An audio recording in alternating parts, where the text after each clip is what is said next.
శివశంకర్ గారు 30 ఏళ్ళు అధికారంలో ఉంటాం, ఏంటి ఆ కాన్ఫిడెన్స్?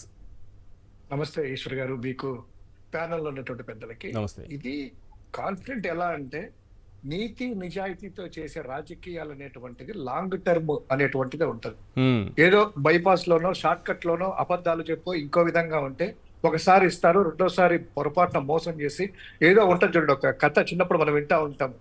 ఒక తాత మనవడు ఉన్నప్పుడు ఏంటంటే ఊర్లో అటు బయటకు వెళ్ళేసేసి బయట నుంచి ఓ తాత పులి వచ్చింది అంటే అంతా పరిగెత్తి వెళ్ళే వాళ్ళంట.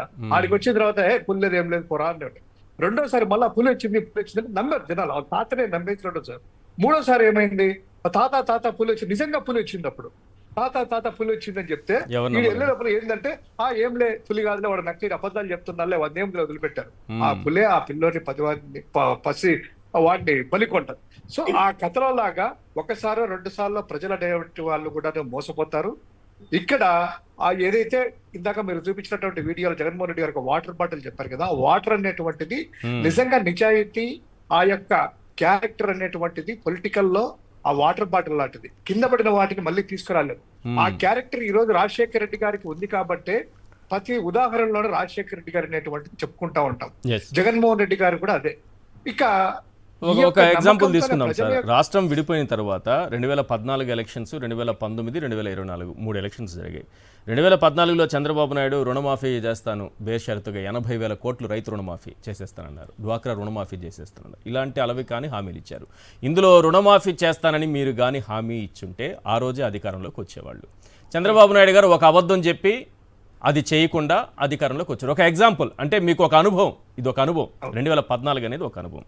24కి వచ్చేటప్పటికి సూపర్ 6 అన్నారు. అప్పుడు కూడా మీరు చెప్పారు మేము చెప్పలేము, మేము ఇవ్వలేము, మేము ఇవ్వగలిగింది ఇంతే అన్నారు. కానీ చంద్రబాబు నాయుడు గారు ఇప్పుడు అదే కదా చూపించాను, 1,26,000 కోట్ల రూపాయలు అప్పు చేసి ఇప్పటి వరకు సూపర్ 6లో ఒక్క పథకం కూడా ఇవ్వలేదు, ఇచ్చే అవకాశం కూడా లేదు. ఆయన చెప్పే అబద్ధం చెప్పారు, చేయాల్సిన రాజకీయం చేశారు, వచ్చేసారు. అంటే నష్టపోతున్నారు కదా అన్నది నా ఉద్దేశం. మిమ్మల్ని ప్రజల్ని మోసం చేయమని చెప్పడం కాదు, నష్టపోతున్నారు కదా దీంతో. మీరు అన్నట్టు ఇదే సిద్ధం సభలో రామనాథన్ వాళ్ళ ఊరే అనంతపురం జిల్లాలో సిద్ధం సభలో రైతులు వాళ్ళందరూ కూడాను, వచ్చిన జనాలందరూ కూడాను ప్రతి ఒక్క చర్చ ఏంటంటే ఈరోజు రుణమాఫీ అనౌన్స్ చేస్తాడు జగన్ అన్న, రుణమాఫీ అనౌన్స్ చేస్తాడు. ఎందుకంటే ఏదో కావాలి ఆ రైతులు అనేసి ఒక అబద్ధం చెప్పి ఉండొచ్చు. మీరు అన్నట్టు 2014లో ఒక అబద్ధం చెప్పి ఉండొచ్చు, 2024లో చేయలేనిటి కూడా చేసి ట్రై చేద్దాం అనేటువంటిది హోప్ కూడా క్రియేట్ చేసి ఉండొచ్చు. కానీ అలా చేసినాడు ఆర్థిక వ్యవస్థ ఎలా ఉంది ఏంటి అనేది ప్రాక్టికల్ గా ప్రజల ముందు పెట్టి ఇలా చేశారు. మీరు తాత్కాలికంగా మేము నష్టపోవచ్చు, ఇబ్బందులు పడవచ్చు. జగన్మోహన్ రెడ్డి గారు ఒక ఇన్స్పిరేషనల్ స్పీచ్ గా ఈ రోజు మేము తీసుకుంటాం. అంటే ఇందాక మీరు అన్నారు కదా ఎలా ఉంది ఇన్స్పిరేషన్ అంటే, ఏదో ఒక ఇన్స్పిరేషనల్ స్పీచ్ లో కూడాను ఒక మహానుడు ఎక్కడెక్కడో తీసుకొని వచ్చేసి ఒక ఎగ్జాంపుల్ లాగా చెప్పి మనం చెప్తాం. కానీ మా పార్టీలో మాకు మా నాయకుడే ఒక ఇన్స్పిరేషన్, మా నాయకుడి స్టోరీనే ఒక రియల్ స్టోరీ. సో ఆ విధంగా ఆయన ఒకవేళ పొరపాటున ఆ రోజు ఏదో విధంగా అంటే ఎప్పుడో ఉమ్మడి రాష్ట్రంలో ముఖ్యమంత్రి అయిండేవాడు, కాంగ్రెస్ కి ఎదురొచ్చేసి వాళ్ళ నాన్నకి మాటకి చెప్పిన మాట తప్పింటే, లేదు 2014లో ఒక మాట నిండి అయిండేవాళ్ళు. కానీ తాత్కాలికమైండేదే. ఈ రోజైనా కూడా 11 సీట్లు మాకు వచ్చినా 40% ఓట్లు వచ్చి ఇప్పుడైనా కూడాను జనాలలో అర్రే జగన్ ఉంటే చేసిండేవాడు, మోసపోయాము, జగన్ ఉంటే చేసిండేవాడు, జగన్ ఉంటే మాకు అమ్మఒడి వచ్చిండేదని ఎందుకంటున్నారు? ఇది క్యారెక్టర్. ఆయన చెప్పిందే. మీరు అన్నట్టు తాత్కాలికంగా మేము నష్టపోయాం 2 సార్లు.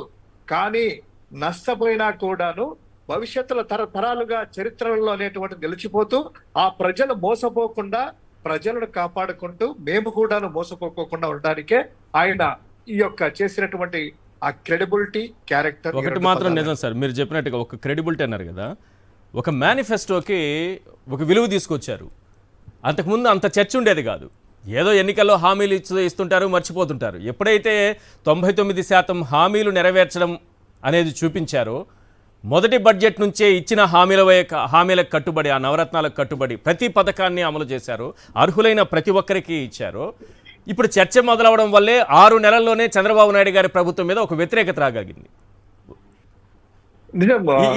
ఈ చర్చ ఎందుకు వచ్చిందంటే, మీరు మేనిఫెస్టోకి విలువ ఇవ్వడం వల్ల, ప్రజల్లోకి దాన్ని తీసుకెళ్లి ధైర్యంగా ఇంటింటికి తీసుకెళ్లడం వల్ల వచ్చింది. ఎక్కడైనా సరే ఆ మేనిఫెస్టో కూడాను, సెక్రటేరియట్కి వెళ్ళినా ప్రతి డిపార్ట్మెంట్ కి వెళ్ళినా కూడాను ఆ నవరత్నాల మేనిఫెస్టో పెట్టి అట్లనే ఉంచాం. ఎక్కడైనా కూడాను అది చూస్తానే మనకు గుర్తు రావాలి. జగన్మోహన్ రెడ్డి గారు అన్ని పెట్టించారు. ఏంటంటే అది చూస్తానే మనకు గుర్తు రావాలి, మన మేనిఫెస్టో మనం చేయాలి చేసి చూపించాడు. Yes. అదే వాళ్ళు 2014లో 56 పేజీలు మేనిఫెస్టో ఉంది కదా, మనం గూగుల్లో గానీ వాళ్ళ టీడీపీ వెబ్సైట్ లో గానీ ఎక్కడ కనపడకుండా చేశారు. ఈరోజు సూపర్ 6 అనేటువంటిది పెట్టుకోమని చెప్పండి అక్కడ మేనిఫెస్టో ఒక్కసారి. మీరు అన్నట్టు ఆ మేనిఫెస్టో 8 పేజీల మేనిఫెస్టో కూడా దాన్ని కూడాను దాదాపు స్లోగా దాన్ని రిమూవ్ చేస్తారు, డిలీట్ చేస్తారు. అది మేనిఫెస్టో అనేటువంటిది ఒక మాటకు అర్థము పర్థము దాని పవిత్రత అనేటువంటిది 2019 ఎన్నికల్లో గెలిచిన తర్వాత 2024 వరకు మధ్యలో చేసినటువంటిది ఆ పవిత్ర గ్రంథాలయం అంటారా, భగవద్గీత అంటారా, ఖురాన్ అంటారా, దాన్ని రూపురేఖలు మార్చేసి ప్రజల్లో ఇది రాజ్యాంగము, ఇది భగవద్గీత, ఇది అనేటువంటి తీసుకొని వచ్చాం సార్. రైట్.